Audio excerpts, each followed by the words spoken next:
Hello, my name is Mary Jane Reynaldo. Welcome to my channel, Mary Cusinera. Today I am sharing one of my best-selling cake, ang chocolate mousse cake. At naging bestseller din ito sa mga cafe na sinuplayan ko. Crowd's favorite po ito sa kanila. Araw-araw, hindi nawawala ng order sa akin ang mga cafe na yan. Noong nagsusupply pa ako ng mga cakes and pastries sa mga cafe, ngayon hindi na ako nagsusupply. Kasi ang iba sa kanila gumagawa na ng sarili. Ang iba naman hindi na kumukuha. Meron din mga nagsara. Ngayon i-share ko po sa inyo para mas mapakinabangan po ng marami. Ang laki na agad ng nabawas. Buti nakita ko. Kung hindi wala akong kinuna ng video. Ang gagawin po natin na pinakang cake base ay ang chocolate sponge cake. Isa po ito sa main ingredients ng paggawa ng chocolate mousse cake. Ito ay magbibigay ng sturdy and moist foundation layer sa ating chocolate mousse cake.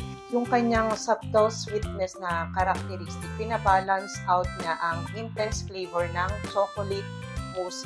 Parang well-rounded ba, napaka-harmonious ng ating dessert. Gagamit po tayo dito ng softened or room temperature na unsalted butter, or pwede ring salted pero aalisin niyo na po yung salt sa ating recipe. At ganun din, gagamit din tayo ng softened vegetable shortening. Pagko-combine po natin yan and it works really well. Yung butter, magbibigay po yan ng richness sa ating chocolate sponge cake. At ito namang vegetable shortening, makakatulong yan sa ating cake para maging moist and tender ang ating sponge. Okay, magsisift na po ako ng ating dry ingredients. Cake flour. Ang ating leavening agent ay baking soda, half teaspoon lang. Huwag nyo na pong dagdagan, at pagka naparami po ang gamit ng baking soda, napaka-unpleasant po ng taste at nagiging uneven din yung rise ng ating cake. Okay. Coffee powder. Kung ayaw nyo po ng kape, skip nyo na lang po. Half teaspoon din.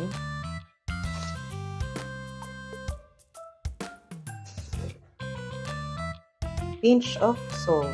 Iodized salt. At ang ating cocoa powder unsweetened, 19 grams. Sift natin para mag-break up ang lumps. Whisk to combine. Okay, nakalimutan ko. Mag-preheat na muna ako ng oven. 325 degrees lang po.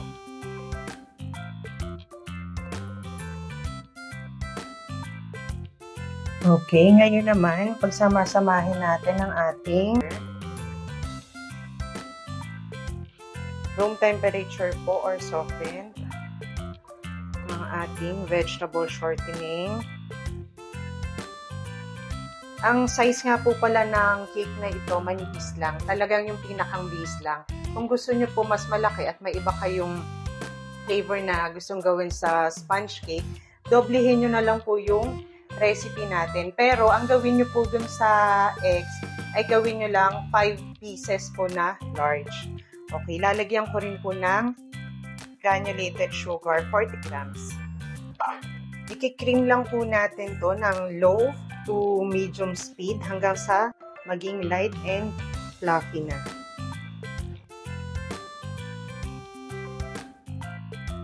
Okay, mag-add ako na half teaspoon ng vanilla. Okay. Don't forget to scrape the bowl. Lalo na yung mga sides.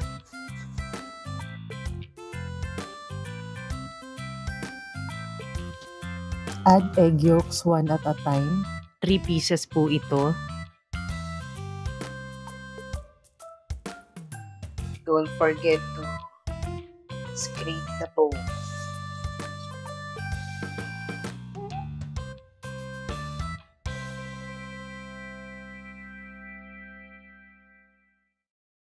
Okay. Safety first, bunutin muna para hindi tayo mangisay kung sakaling grounded ang ating mixer.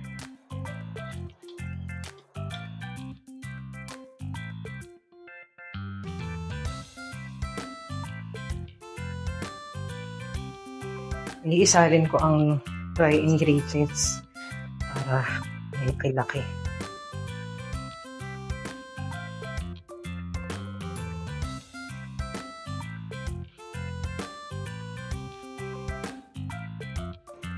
Ilagay lang natin sa ating dry ingredients.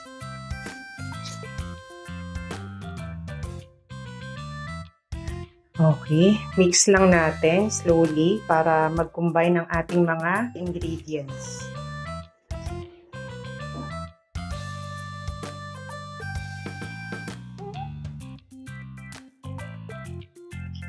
Ngayon naman gawin natin ang ating meringue. Meron ako ditong 3 pieces ng egg whites, medium lang po, medium size lang. Itong egg whites, i-whip natin hanggang sa maging soft mix na siya. Pag soft mix na, mag-a-add tayo ng granulated sugar. Gradually o little by little hanggang sa maging stiff but not dry. Habang naglalagay tayo, continue whipping lang ang ating egg whites. Okay. Medium speed lang muna. Okay, mag-a-add na ako ng granulated sugar. Little by little. Continue beating lang po until stiff pero hindi dry. And then, ilagay natin ang 1/3 ng ating meringue.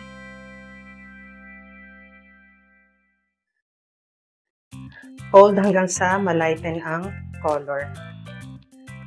Kapag nalighten na ang color, ibuhos na natin ang natitirang meringue. Then, fold lang natin hanggang sa well combined na.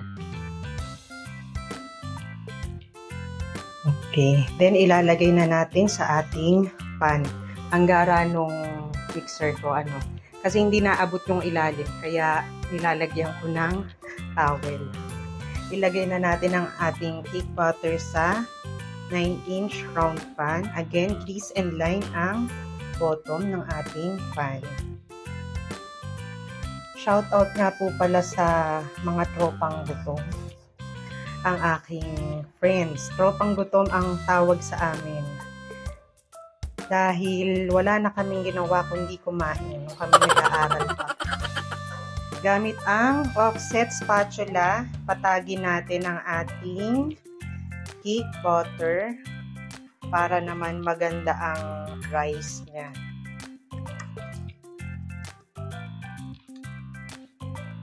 Nanunood ang mga tropang gutom. Kamusta na kayo? Miss na miss ko na kayo, ha? Naalala kong nung nag-aaral pa lang kami. Merong isang professor na nagkaroon sa akin ng hiram na pera, 17 or 18,000 yata. Ngayon, pagka inaantok na kami at gusto namin mag-food trip sa Lukban, ang ginagawa ko dun sa professor ko na yun, sinisingil ko. So, nagka-cancel ng klase. Grabe! Sobrang saya ng lahat ng mga kaklase ko. Talagang super saya nila. At lagi nagte-thank you sa akin. Minsan, 3 beses ko yung sinisingil sa loob ng 1 linggo. At talaga namang ang ngiti sa mga estudyante. Palakpakan ng tenga.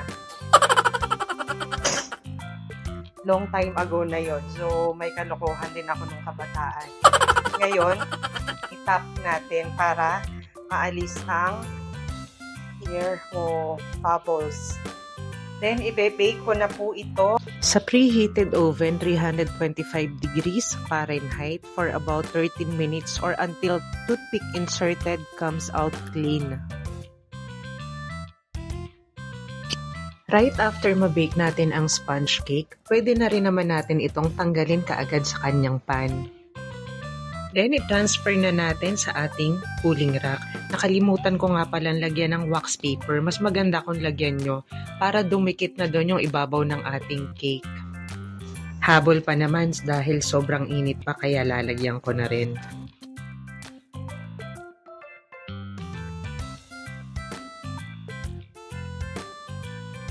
Okay, nakalimutan kong lagyan kanina ng wax paper para dumikit na yung pinakang ibabaw, bawas trimmings.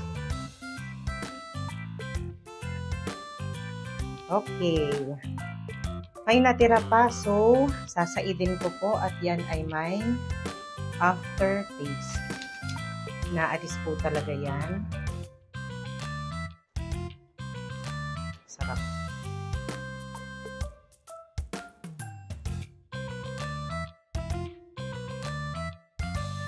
Hahayaan na po muna nating lumamig itong sponge cake. Meanwhile, mag-slice na po muna ako ng gagamitin nating chocolate. Bittersweet chocolate po ang gagamitin natin sa paggawa ng chocolate mousse. 60 grams po yan ng cold water. Mag-soften po ako ng isang sachet ng unflavored gelatin. Hindi na po natin yung kailangan pang haluin kasi ma-absorb at ma-absorb din naman ng gelatin ang water. Then hayaan muna natin siya at least 5 minutes. O kung hindi pa gagamitin, ilagay muna natin sa refrigerator. Another 60 grams of water, room temperature. Let's add 1 tablespoon of coffee powder. Ilalagay ko na rin dito sa mixing bowl, ang 250 grams ng chilled all-purpose cream.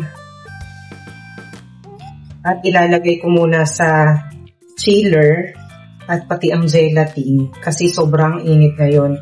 Pati itong wire whisk na gagamitin, ilalagay ko na rin muna sa chiller para siguradong magdoble ang volume ng ating all-purpose cream kapag winip natin. Chilled po itong all-purpose cream overnight. Pagka sinabi pong chilled, dapat po yan ay at least overnight. Yan sa chiller ang aking all-purpose cream at ang aking gelatin kasi sobrang init ngayon. Mamaya ko na ilalabas pagka gagamitin na.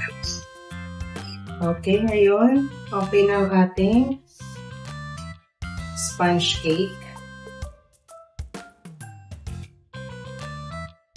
Ilipat na natin sa ating cake board. Gagamit tayo, kung mayroon kayong cake ring na fit sa ating sponge cake, gumamit kayo ng cake ring. Pero, minsan yung mga cake ring na binibili natin, hindi rin nagpipit. Kaya ituturo ko sa inyo kung ano ang magandang gawin. Sukatan natin ng aluminum foil. Aluminum foil lang yan at yung makinis.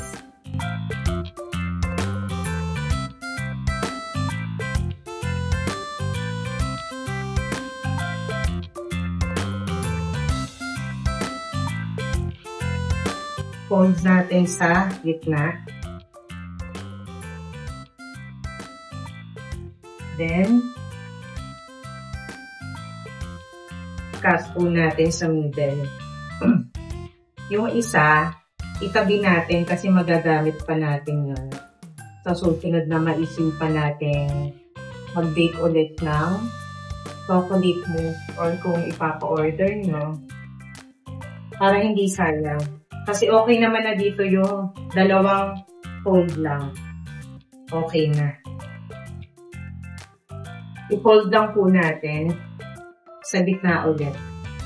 Then, hindi na natin yan gugupitin. At papaikot natin yan sa sponge cake. Pakinisin natin.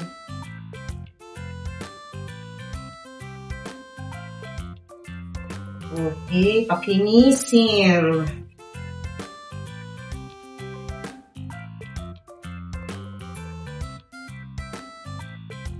Siguraduhin natin na fit sa ating chocolate mousse ang ating aluminum foil. Yun bang walang susuotan ng chocolate mousse kapag binuhos na natin.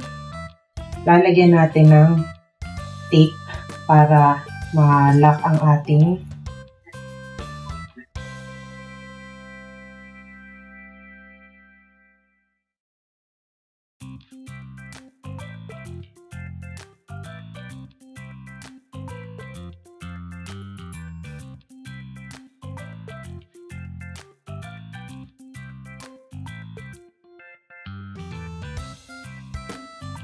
pati loob lalagyan ko rin ng tape para hindi sumuot dito ang chocolate mousse. Tatanggalin din naman po natin yan pagka na-set na ang ating chocolate mousse. Yan. Pagsamahin na natin ang ating chinap na bittersweet chocolate at ang ating coffee mixture. Okay, mag-double boiler po tayo.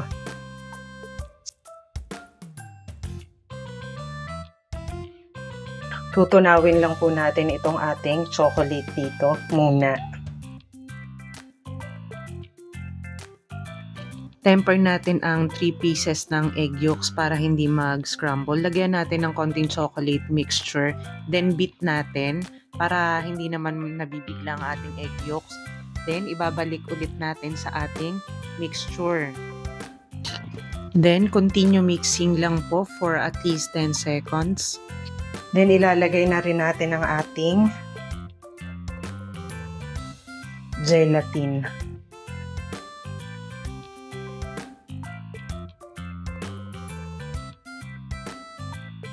I-dissolve lang natin yung ating gelatin, then okay na yan. Okay, ngayong okay na ang ating chocolate mixture. Naka-ready na ang tubig na may yelo. Importante ang technique na ito, napaka-necessary nito sa chocolate mousse para mag-lower na agad ang temperature ng ating chocolate mixture. Yan.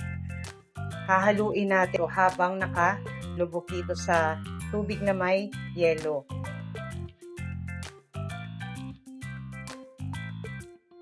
Bakit ba natin ito ginagawa sa chocolate mousse? To prevent it from becoming too hot and potentially curdling o separating from the other ingredients po. And it allows din kasi to develop the smoother and creamier texture po. Kaya natin ginagawa to. At ang isa pang kagandahan dito ay mapapabilis yung palamig niya. It is possible to serve sooner. Lalo na kung may mga parating tayong mga bisita agad. O di, gagawin natin to. Yan. Basta, tingnan-tingnan nyo lang kasi baka naman mamuo yung ating chocolate mixture. Remember, may gelatin po iyan. Pagka medyo malamig na, okay na. Ay, at ang aking chilled whipped cream nandito na sa mixing bowl. I-whip ko na yan hanggang sa magdoble o triple ang volume niya. Di nakasaksak.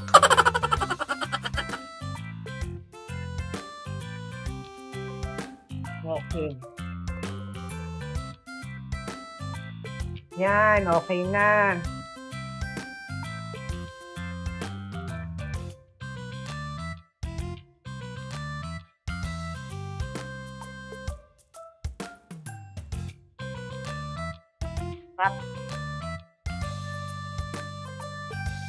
Ngayong doble na ang ating cream. Halos triple pa nga po minsan at mas maganda kung mapag-triple natin ang cream at mas mataas ang ating chocolate mousse. Ipo-fold na po natin sa ating chocolate mixture. Lahat na. Ibuhos na po natin lahat. I-fold lang natin yan hanggang sa maging smooth na sila.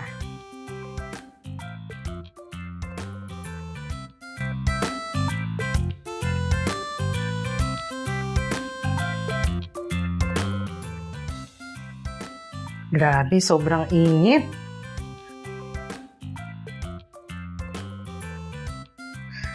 Okay, ngayong smooth na ang ating chocolate mousse.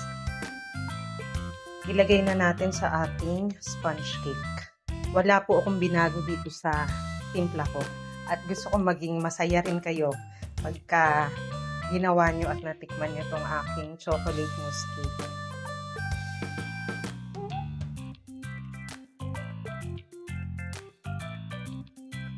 Nung nakaraan may nag-comment sa akin. Ang sabi niya wala daw siyang guts para mag-bake. Sabi ko, you should bake at least once in your lifetime. Diba, tama naman ako. Kasi napaka-magical talaga ng baking. Okay, gamit ang offset spatula o spatula, patagin ang chocolate mousse. Okay lang yan kahit na hindi yung pantay na pantay yung ibabaw dahil lalagyan pa naman po natin yan ng chantilly cream. Kung may chiller, mapapabilis na maset ang ating chocolate mousse. Lalo na yung malalakas na chiller, yung sa akin kundura. Yung pinakamalaki ng kundura. 2 to 3 hours fully set na ito. Pero kung sa refrigerator, then medyo mahina yung temperature nyo, gawin nyo ng overnight. Para sure na sure kayo. Kasi iba-iba tayo ng temperature sa mga refrigerator. Okay. Talagay ko na po muna sa chiller. Ngayon naman, gagawin natin ang ating chantilly cream. Yung aking bowl na hinugasan, pinatambay ko muna sa chiller. Kasi sobrang init. Isa yan sa technique pag-whip ng cream pagka mainit yung environment. Kaya dito sa akin, hindi naman ako naka-aircon ang kusina. Ilagay natin sa chiller ang bowl at ang wire whip. O kaya, ang isa pang technique, kagaya nung ginawa ko kanina, tubig na may yelo, kung may hand mixer tayo, yung cream na i-whip natin para magdoble ang volume, ilagay natin dun sa planggana na may yelo at dun natin i-whip ang ating cream. Okay, pero hindi ko nagagawin niya.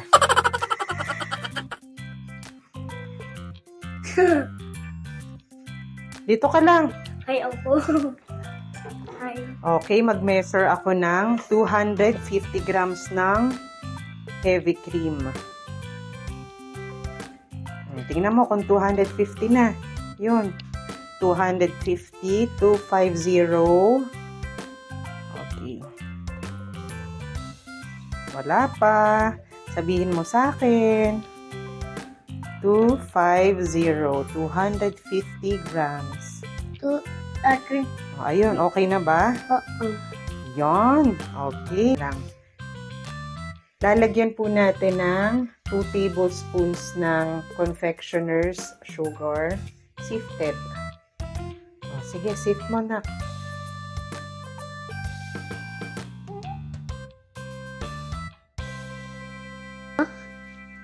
Iwiwip po natin ito hanggang sa maging stiff ang ating heavy cream. Guna! Okay na, wait ka lang. Okay, let's add some splash of vanilla. Okay. Ngayon, okay na po ang ating chocolate mousse cake. Fully set na po ang chocolate mousse. Ipapipe na po natin ang chantilly cream sa ibabaw nito. Pero syempre, alisin muna natin ang aluminum foil.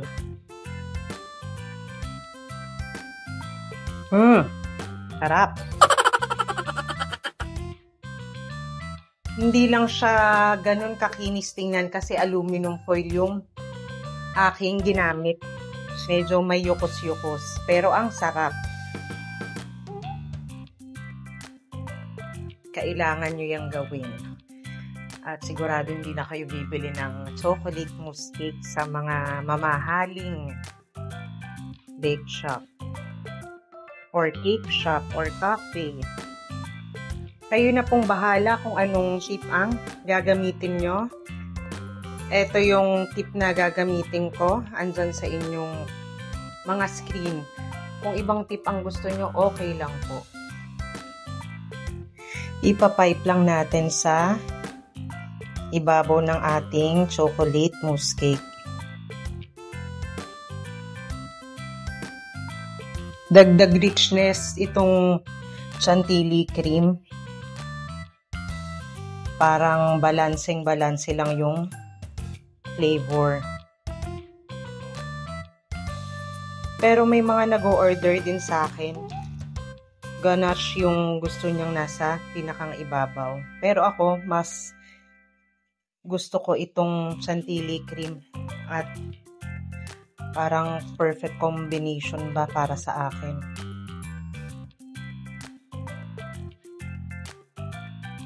Lagyan naman natin ng chocolate droplet sa ibabaw ng ating chantilly cream.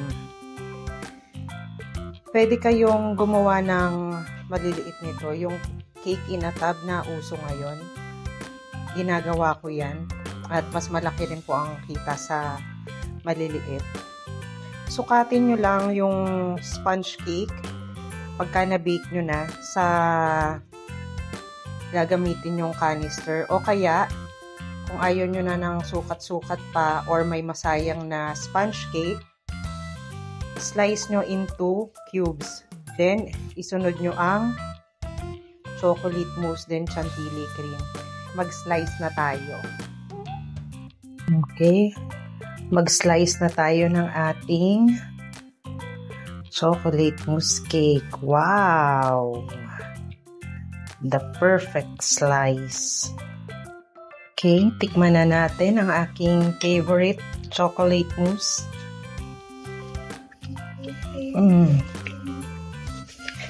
Heaven. Ang sarap.